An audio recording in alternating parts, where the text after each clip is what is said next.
85% जो मूल निवासी समाज है, हमारे आइकॉन है बाबा साहब, और आप ये मूर्खता नहीं करें। बाबा साहब ने ताकत दिया है कि आपका मत से राजा बनेगा, रानी का पेट का ऑपरेशन नहीं है। वो स्वर्ण मांझी हो गए हैं। अब चिराग पासवान स्वर्ण दलित हो गए हैं, स्वर्ण पासवान हो गए हैं। अब इन लोगों को जनरल सीट से लड़के देखना चाहिए, तब इनकी औकात पता चल जाएगा कि राम राम एक फैशन चला है। राम राम रट लगने से अगर भगवान के नाम इतना बार लेते तो वो 7 जन्म तकले स्वर्ग लोक प्राप्त हो गए। इस पर क्या कहिएगा आप? सबसे पहले आपके चैनल को और आपके चैनल के माध्यम से देखने वाले दर्शकों को सभी को नमो बुद्धाय, जय भीम, प्रणाम, नमस्कार। मैं अशोक पासवान गया पूर्व प्रत्याशी गया लोकसभा से लड़ा हूँ 2024 में। आज जो देश के सबसे बड़ा मंदिर है संसद, और वहाँ गृह विभाग के प्रमुख हैं आदरणीय अमित शाह जी, जिन्होंने यह निंदनीय बयान दिया कि बाबा साहब एक फैशन बन गया है, और इससे ज़्यादा अगर नाम लेते भगवान के तो स्वर्ग मिलता। बताया जाए और समाज के लोग इनको मुँह तोड़ जवाब देंगे। बाबा साहब आइकॉन है, जब तक सूरज चांद रहेगा बाबा साहब का नाम रहेगा। और बाबा साहब और संविधान नहीं होता वो गृह मंत्री नहीं बनते, और संविधान के कारण ही आज उन्हें ऐसा प्रमुख पद मिला है, और यह निंदनीय बात है। हम घोर आलोचना करते हैं आपके चैनल के माध्यम से। ये बोल का मतलब क्या जताना चाहते थे वो?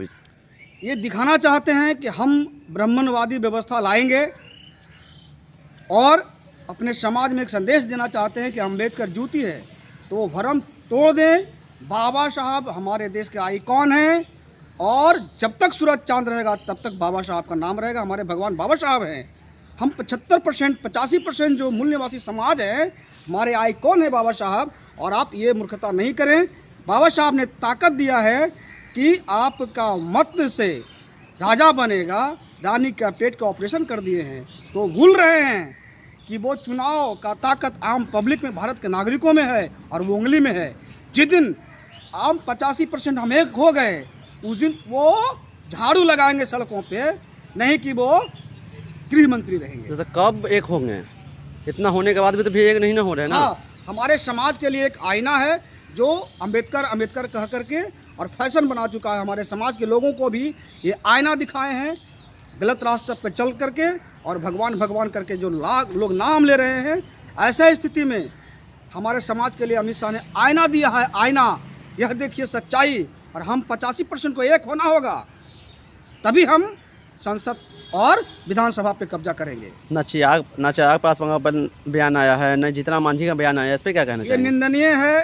चिराग पासवान वंशवाद और परिवारवाद के फेरा में, सत्ता के लोलुपता के फेरा में, इनके पिताजी मौसम वैज्ञानिक थे, हमेशा किसी न किसी तरह से 60-70 साल तक सत्ता में रहे हैं।